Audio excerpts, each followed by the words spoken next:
I went to school for computer science, and guess what? I absolutely hated it.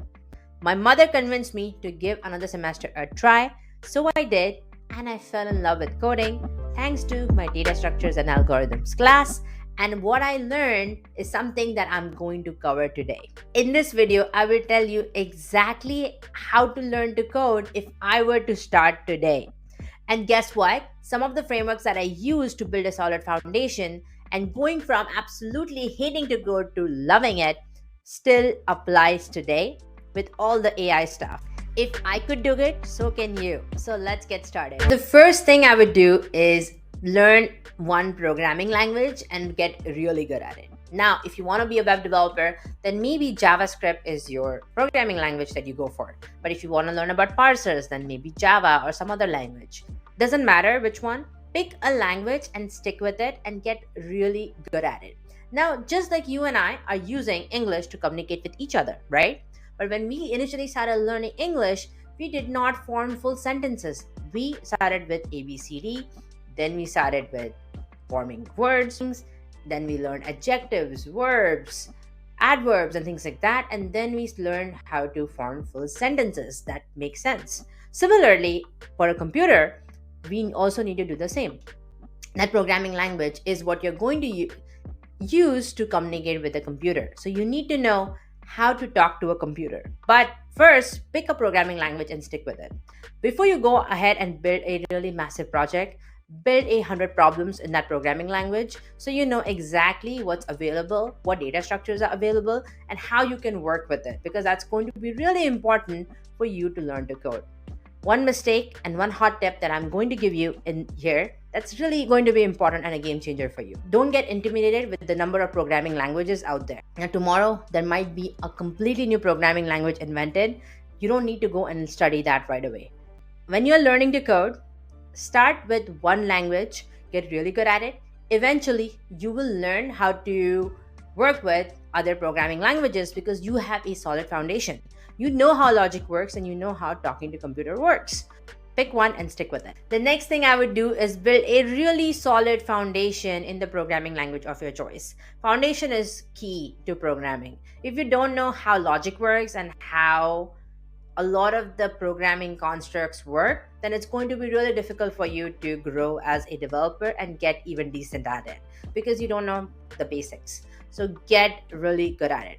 So remember when I told you that when I started to code, I initially hated it? That's because I did not understand the basics, not willing to really solve problems. But in my second semester, when I truly decided to give it a shot, I decided to really understand how to talk to a computer, how if else works, how for loops works, how to transform and manipulate data. And after doing all of that, I started to feel more comfortable with it. And guess what? I realized that I don't need to memorize any of this because it's logic.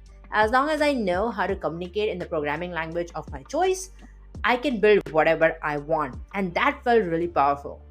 I still can't get over the feeling of my first program that when I gave the input to that specific program, it gave me the desired output, and that was so cool. I want you to have the feeling as well, but this won't be possible if you don't build a solid foundation. Now again, when you pick a problem, do not go and Google it or ask ChatGPT.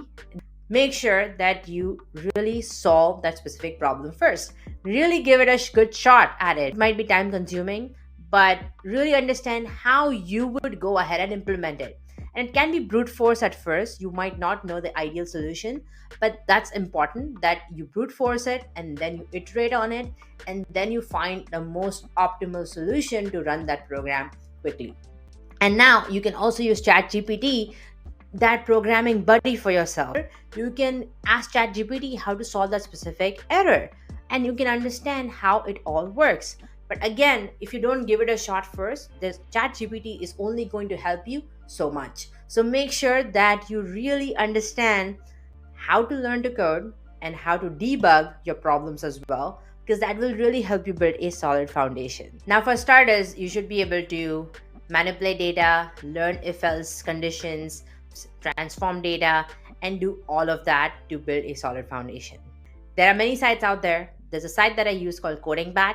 which is really good to help build that initial logical ability for you. There's also an AI app called CodeTutor.ai that will be that programming buddy for you and really help you code in the language that you want. So you can pair program with them, and based on the error that you're getting, you can ask that AI app and it will give you messages and encourage you to solve that problem on your own or help you figure it out, and you are able to also learn programming as well. There is no easier way to say this than to just say solve problems. If you want to be really good at something, you need to invest your time, energy, and everything into it. And that has been my mantra for success throughout my career. But in order for you to learn how to code, you need to solve at least 1,000 programming problems. I don't mean to scare you, because programming is fun. So you won't even realize when you are about to solve 1,000 problems. But all you need to do is keep different levels. There are so many sites out there that also helps you level up in terms of solving those problems. So make sure that you utilize those sites as well as you solve those problems and really get your reps in. It's very easy to read theory, but you need to get that practical experience necessary. Now, you might feel sunk cost fallacy as you are solving problems. Fallacy is a concept wherein if you spend too much time on something, you're pushing it because you have spent so much time on it. But in programming, that's not really the case unless you truly don't enjoy it at all, which you can tell a difference. If you're solving problems and once you solve the problems, you do get that joy, that inner joy within you that, yes, I've done this and I really want to do more of this, or I want to get better at this, then keep going.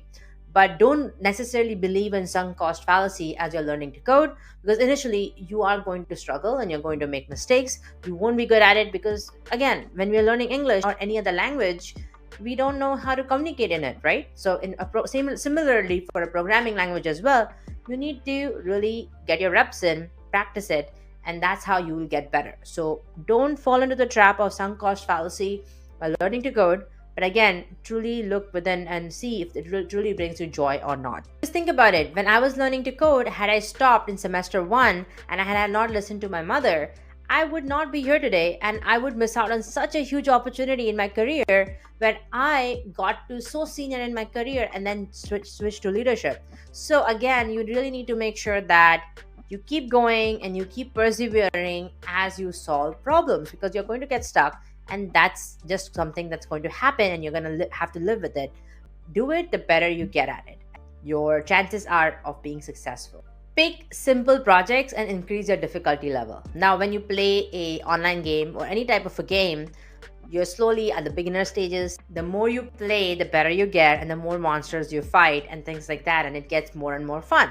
Similarly for programming as well, when you're learning to code, first maybe pick a really simple app at a beginner level, right?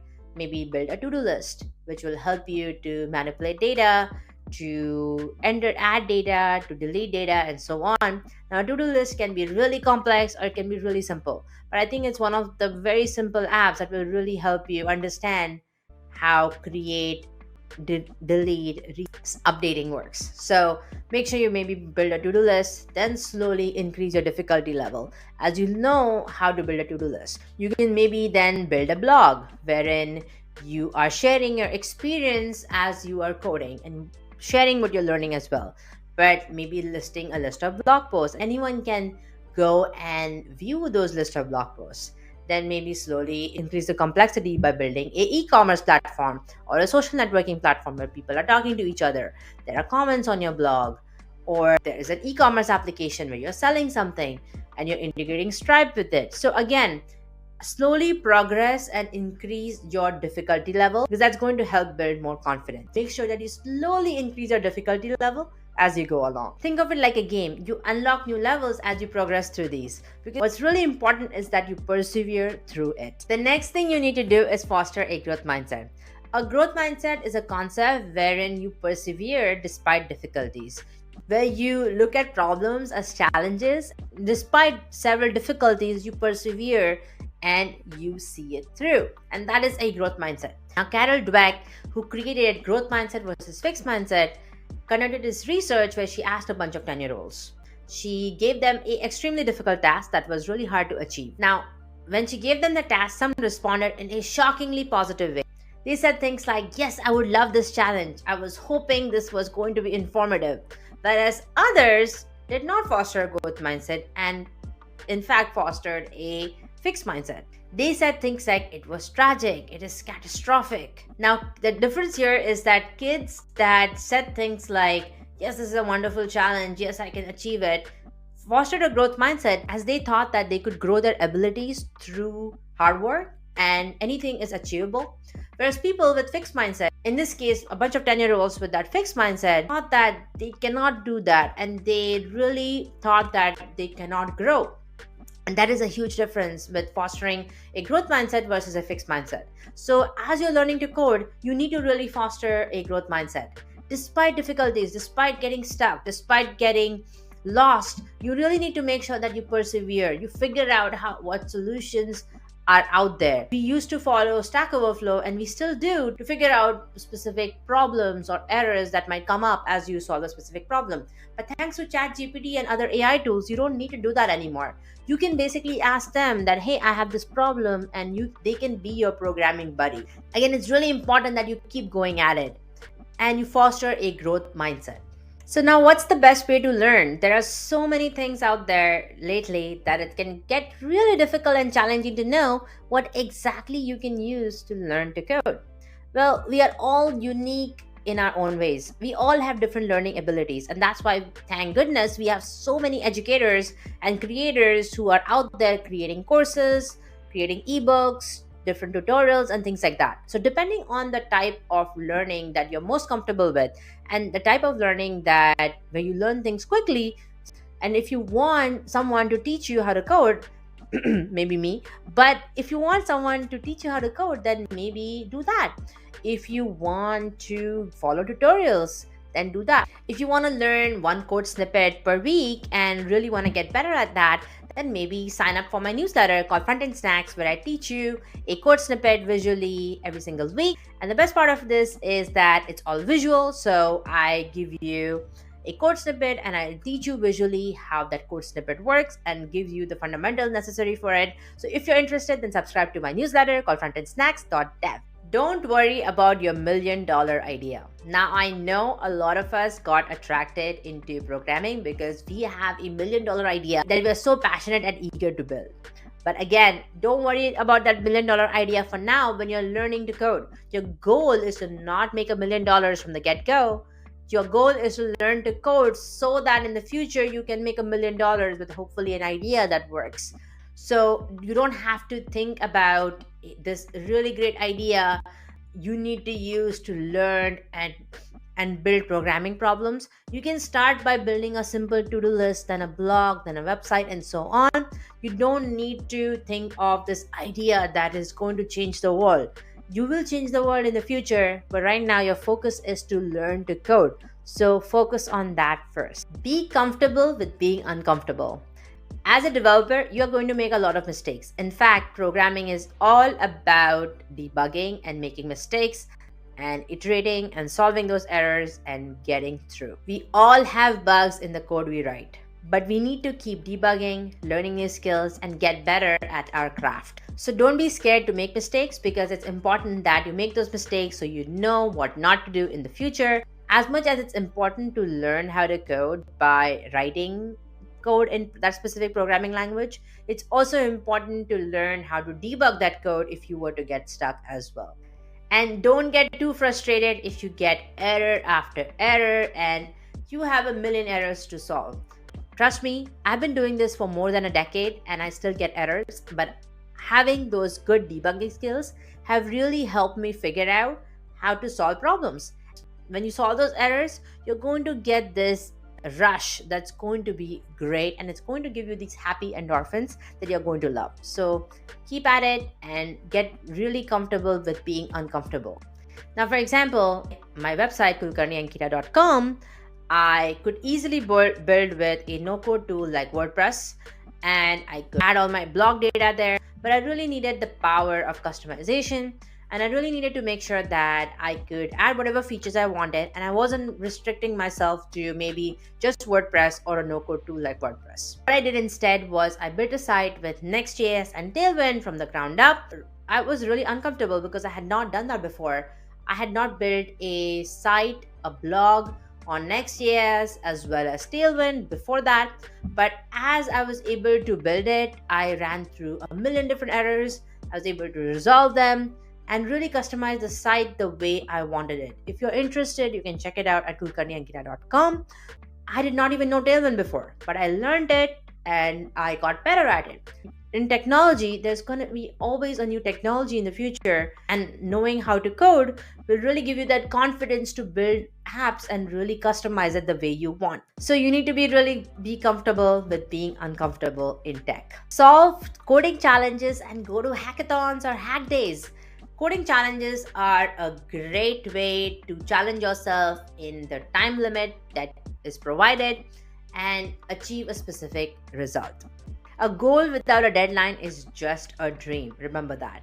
So you really need to make sure that you are solving these coding challenges, joining hackathons. A trick that I use a lot, and I have won around 12 plus hackathons so far in my career, is that I would always join a random team where I know no one in that team, because it allowed me to network with a lot of different people. I could ask them questions. It was a time challenge, so I felt the pressure with everyone else to solve a specific problem. I took a piece of the pie in the app that we are building, and I really tried to showcase my coding skills there. This really allowed me to think on my feet and use my problem solving skills to get better at learning to code. I did that a lot initially. In fact, hackathons became my way to learn new technology at the time. So really make sure that you are solving these coding challenges and joining hackathons and meeting people and networking and making it all fun, because it's really important that you have fun as you're learning to code to keep going for the long run. And the advantage of this is that as you join these coding challenges and hackathons, you will have apps and problems that you have solved that you can talk about in the future interviews. It also helps you create a really good portfolio that you can show off in the future.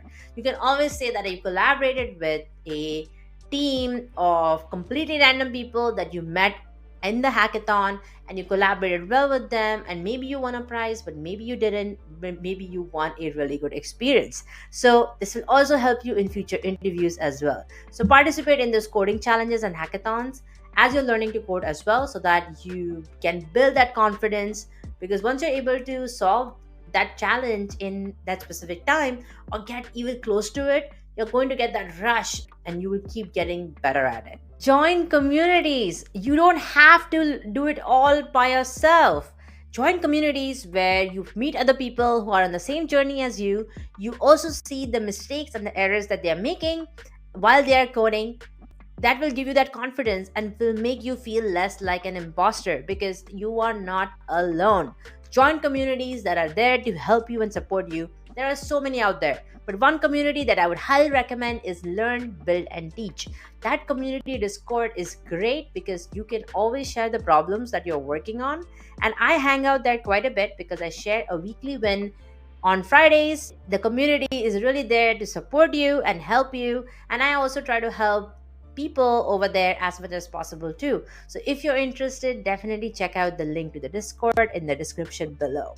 But again, join communities. I must admit, when I was initially learning how to code, I did not join any communities, and I regret it so much, because after I got a full-time job, I joined communities and it was a total game changer. I met so many people that were on the same journey as me, and they thought that I was smarter in specific things, and they gave me compliments and gave me feedback on things I could improve upon, and that only helped build my confidence further in my coding journey. So really make sure that you join these communities and build those connections, because you never know, in the future these people that you're communicating with are in different companies that you want to work at, and that also becomes a really good networking opportunity for you.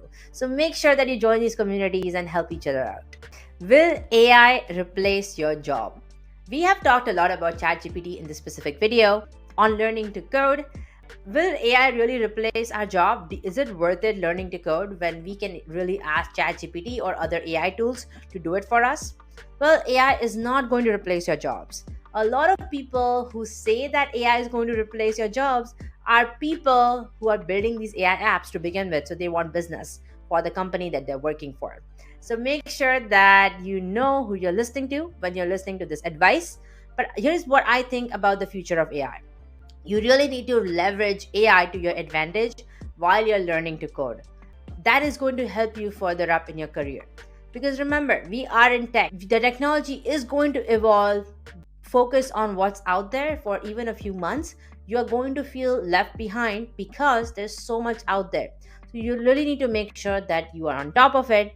Now with AI, I don't want you to feel FOMO, that is fear of missing out, because you really need to make sure you need to check out what AI apps are out there on your journey that will help you to learn how to code. You can further up your skills in your career. For example, I mentioned ChatGPT. You don't have to think that ChatGPT is going to replace your job. You need to think that ChatGPT is going to help you learn to code faster, because now you don't need to find another human to help you figure out why you're stuck on a specific problem. You can just ask ChatGPT by sharing the code that you have, which will again further your career. AI is not here to replace your job. AI is here to help you be more productive and get better at your job overall, get more faster. I feel so powerful being a developer. I am living my dream life right now because I know how to code and I don't need to lean on all these no-code tools. Learning to code has been the best decision of my life. I really enjoy it, and I can build any product that I want if I have an idea because I know how to code, and that's really a game changer for me. If you're currently learning how to code, I want to encourage you to keep going. If you have any questions, please drop in the comments below and ask me. I want to help you in your coding journey so you learn how to code and get out there. So I really hope you enjoyed this video. If you really liked this video, please comment below and let me know what you love about it and what you